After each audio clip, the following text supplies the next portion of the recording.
have not given up yet. I've been wanting somewhat. No, I don't want to give up ever. The worst thing that I could ever do in my life is to become too afraid to do anything that's outside my comfort zone. And that's what I've been doing. Also had surgery, so that's a little bit of an excuse, but it's not an excuse to be this far away on the videos. And I still am not really comfortable. So if I don't start doing them consecutively, or not consecutively, but a lot, so I get comfortable, then it'll never come to fruition. And even if that means nobody watches these, I just want to do this for myself. I know that's a rare thing to hear on YouTube videos because everyone's trying to be YouTube famous, but I'm just trying to finish something for once in my life. I mean, I have a grad degree. I did that. That was about one of the few things I finished. I really need to clean my couch. Okay. And growing up, I have lovely parents, but my brother was the golden child. He's the one that had all the intelligence. School was easy to him. I was a hot mess, ADD, still ADD. So I'm just a hot mess, but I do well when either I have encouragement or people that tell me that I cannot achieve something. When people were telling me I couldn't achieve this book, and maybe they're right now because I haven't finished it, but I don't want them to be right. I really don't want them to be right. And I like to prove people wrong. I really do. I've proved people wrong a lot in my life. Teachers said I wouldn't graduate high school on time because my test scores were crap. And, just all this, you're never going to amount to anything type of stuff that I've heard from different people. I mean, I had a woman that I worked with say, oh, you're probably not going to pass your licensure exam. And she didn't even know how I tested. Maybe, I don't know, maybe because I talk like an idiot. She didn't think I was going to pass. Of course I passed because, that just gave me fuel. I like the fuel. I like people telling me I'm not going to be able to do it. It's what drives me. That doesn't mean I want a bunch of haters on here saying you're a piece of shit or whatever. Excuse my language. But I like that. I like people encouraging me as well. It's either one. Either encourage me or tell me I'm not going to be able to do it, because either one's great. I'm a little stubborn in some ways, so people telling me I can't do it, I typically do it. Just like when I started working at the prison and everyone said, she's not going to make it. I mean, they thought I was going to quit probably within the first week. And they even had a bet going. I've mentioned this in the other video. I don't think it was a real money bet, but it was just a colleague told me they had a bet going that I would, that I would quit. I think it was like in a week or 2 weeks. I don't know what the exact time frame was, but it wasn't long. And I ended up lasting 3+ years at this prison. I did have a mini nervous breakdown at the end, but I still lasted a very long time. And part of that was hearing that I wasn't going to be able to do it. That made me want to stay even longer. And I actually loved it for a year. About a year, I absolutely loved it. It was different. It was fun. And then it became routine seeing guys whip out their penis and constantly, oh my gosh, like I've mentioned before. But I don't want to give up on this. I don't. I just want to keep falling through it. All I can think about right now is how dirty my couch is. I really gotta vacuum it. But thank you for watching so far. And I'm gonna go ahead and go into a story that might not be in the right time frame, but I think that I gotta do this in the unorganized mess of a way. Because if at first at least, maybe I could redo everything after I've done a mess. Maybe I could do a YouTube video that's a complete disaster and then redo it more organized. Probably won't, but I'm just saying that. But it's gotta be my way or I won't ever do it, I think. So I'm just going to try to do it this way, because if it's too organized, I'm going to lose interest. I have half paintings I've done that I haven't finished. I have a bad tendency to not finish things I start, and I don't want that to be the case here. So I'm going to go ahead and get into a story before I mess this up. So I'm trying not to say like either. So I'm saying so, but I'm not saying like, because I sound like an idiot when I say like. In the prison, I'm going to talk about my group therapy sessions. Because obviously my voice is soft. A lot of times the inmates couldn't even hear me because my voice was so soft, and the rooms would get so loud, so I'd have to project as much as possible. And then I'd come home and I would literally have no voice. But my chronic illness actually makes my throat swell a little bit sometimes, so it does make it even worse than I don't know, makes it even harder. So anyways, I was forced into doing a group with these inmates. I did not want to do a group, but my supervisor told me I had to do a group therapy session. And I'm like, oh my gosh, I don't know how I'm going to do this. I'm not cut out for this. I'm good one-on-one. I'm a one-on-one girl. I don't think I did my makeup very good. Okay. Anyways, so I was forced to do a group, and I got to pick out the guys in my group. So, I was starting to get to know the different guys,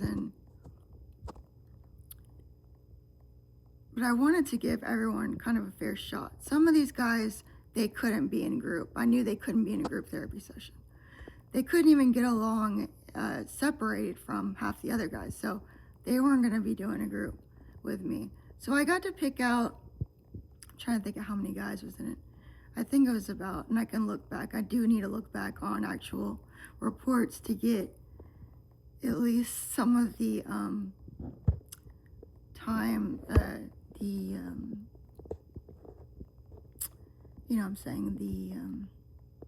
amount of people that were in the group. I don't know if something's on my phone or if my face has something on it. Anyways, okay, so I did a group. Got forced into it. I was like, oh God, I really don't want to do a group. And I kind of let the supervisor know that, because I'm like, oh, she's like, you're gonna have to do it. Like sorry about the likes, damn it. I'm trying not to say like. Okay, so rewind, back up the truck, pretend I didn't say the like.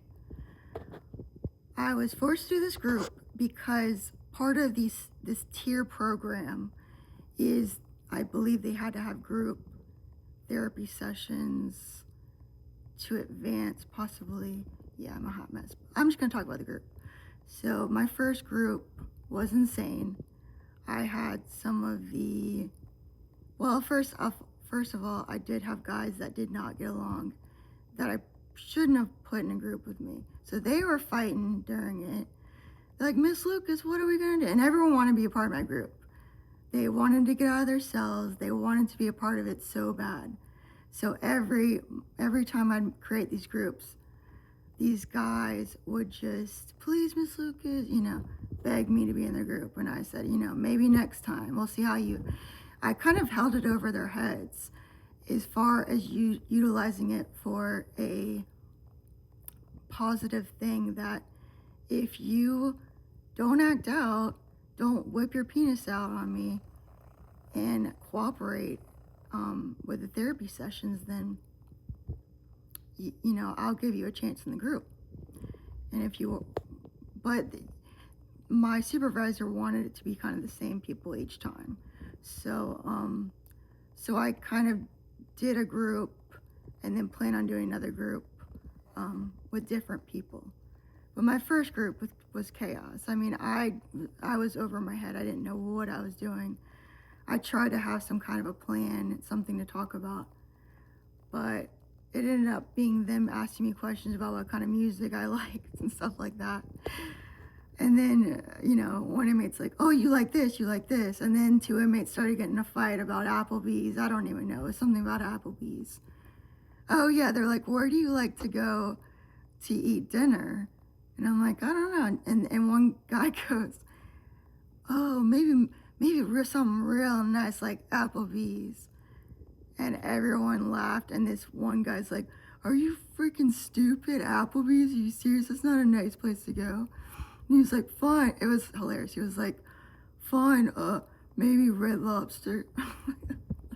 It was hilarious. But then they'd start fighting about that, so I'd have to break up the fight. It was always a damn fight.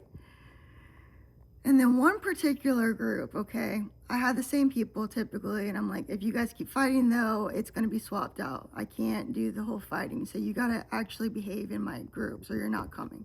The more I got entrenched into the prison system, the more I felt my confidence soared, and I could just put my foot down and tell them, you either behave in this group or you're out. I'm not dealing with this crap. I was probably still too lenient though. We talk about different things that had nothing to do with the topic of discussion for the group. But one day I had a group and I thought everything was going pretty fine. Everyone was getting along. People were chilling. I'm like, this is awesome. I'm like, you guys are doing so well. I'm really proud of you for getting along. It was way too good to be true. And I was a sucker. And next thing I knew, I hear this pissing. I hear pissing. I look over, and one of the guys has his back turned to me, and he's peeing in the corner of the room. No joke. And I'm like, what the hell? I'm like, are you kidding me right now? Are you kidding me? And other guys are laughing, and then other guys are grossed out. They're like, oh, Miss Lucas, he's peeing. It was insane. So he's pissing on the floor, and I'm like, oh my, this is not happening right now. And this guy, okay, he was a murderer, right? But he was a murderer, and he had psychosis, I believe, and actually, I don't know if he has psychosis. I gotta look at the chart. But the guy was a murderer. But a lot of the murderers, because they're on some heavy medications, they were my easy clients. They were I shouldn't say clients, my easy inmates. I still have, before I worked at the prison, I'd say clients, so sometimes it interchanges. But this guy's just pissing in the corner. I mean, a lot of piss. And I'm sitting there erase that legs. I'm really not trying to say like. I'm sitting there just flabbergasted that this dude is peeing. I mean, I've seen dicks whipped out for masturbating and all that, but I've never seen a guy piss in his cell. I've seen a guy rub feces in his cell. I guess that's probably worse. But this guy was just pissing, and I'm like, great. Damn it. All right, back up the truck. I didn't say like, okay. This guy is peeing, okay. And then, so I don't know really what to do. I'm just kind of in shock. And so I called, well, first off, I go, this group is done. No more group today, we're done. And of course, everyone's pissed off at him. So I end the group, and I let the SART coordinator know, I let the security staff know what happened. I don't know if I even told them that I had to tell them the guy peed because they had to get someone to clean it up. I don't even know how well they cleaned this stuff up. They would get the inmates sometimes to do it, and the inmates didn't give a crap, so they would just be barely clean. It was such a dirty environment, which is probably why I ended up getting sick there. And so the next day, when I did my rounds, because I had to do my rounds every day with the most psychotic and violent offenders. So when I did my rounds, I went to each cell, and when I got to the guy that pissed in the group, I'm just like, what the hell happened? Whoa, because this was the guy that was on his best behavior. He never caused me any issues. He was one of the ones that he was calm. He never caused me any problems, never threatened. He was just calm. I never had issues with him. I'm just like, what the hell was that? And he's like, Miss Lucas. And I could tell in the group when he was peeing something was off, but I couldn't tell what. I could tell something was going down. And he goes, man, yo, I took some mollies. I took some mollies and some other drugs I don't even know. And it just, and I was like, oh, okay, that makes sense. And it made sense why the other inmates were also kind of acting off for them.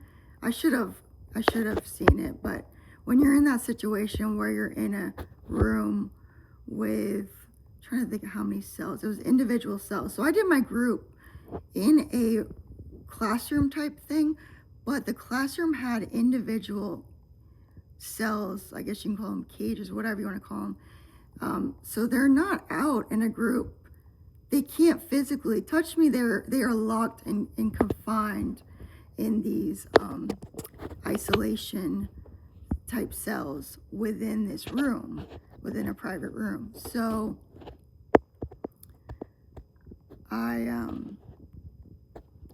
first off, him peeing, oh my God, it was so loud. And I remember the smell, it's gross, but I remember smelling it and just being, thinking that this whole group thing is a really bad idea. But I had to do it. I didn't have a choice with my job. I was forced to do it.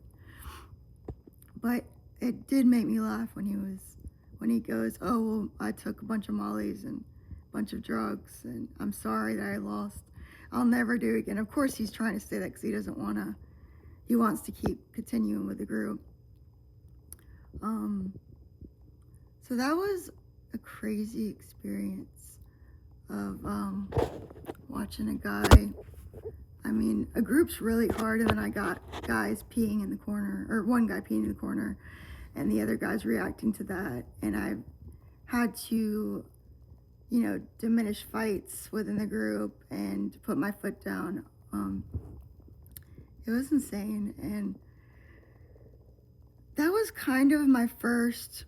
I knew drugs got in the prison, but I started to look at things differently then, because it's so easy to get drugs in a prison. And there were a lot of times where I'd walk into a dorm and it would smell like pot. Now, that wasn't typically the isolation guys I had that were strictly isolation.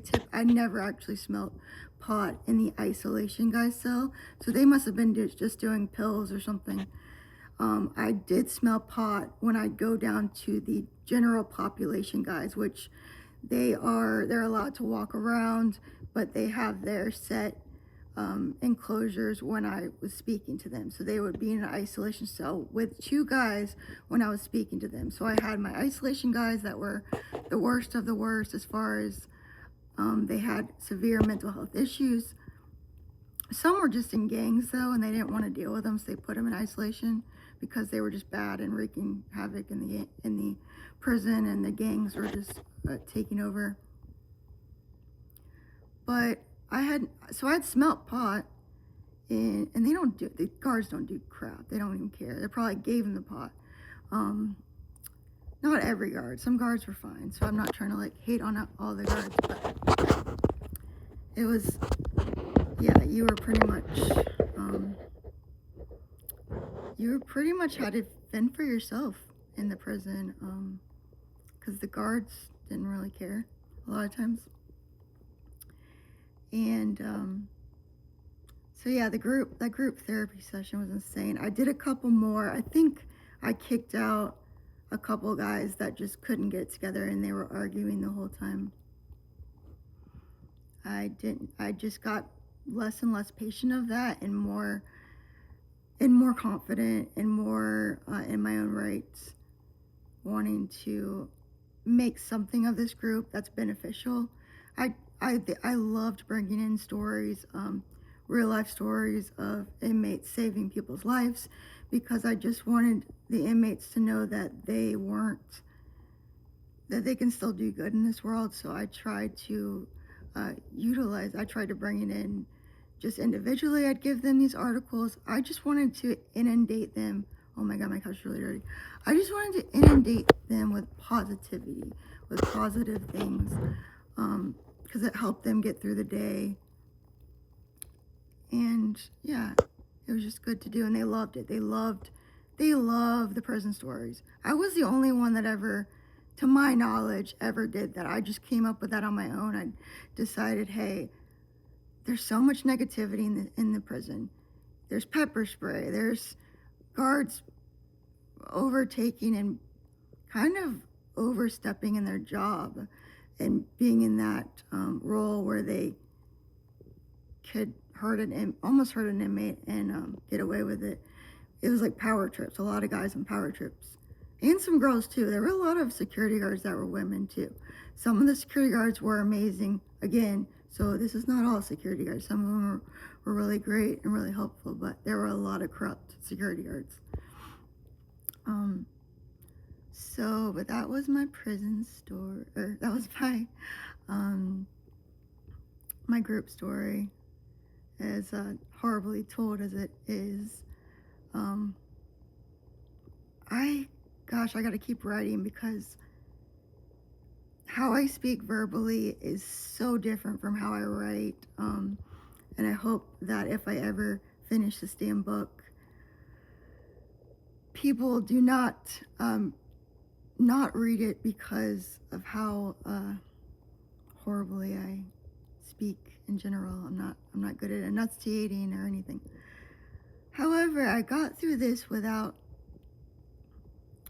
completely messing it up. At least I got through the beginning and the end of the story. Oh my gosh, I've got stuff all over me. This is my norm. I have stuff. I don't even know what's all over me. I've got makeup or whatever on the couch. I really need to clean this couch. Okay. Anyways, thank you for watching, and I have not given up. I will not give up, and I will keep striving. I'm building my confidence. I have lapses. I have days where I don't have the confidence, and the more I do this, the more my confidence builds. And being as I have been a therapist and have done confidence building with other people, I know the tools that I need to utilize and use with myself in order to increase my confidence, and I have been working on that. It's a day by day. Some days I love who I am as a person, but some days it's rough, but the more I gain confidence, the more I will put myself out there. Doesn't mean it's going to be a perfect video, but I am never going to give up. So, I'm proud of myself for trying. And, okay, that's about it. I'm going to go. Have a great day, guys.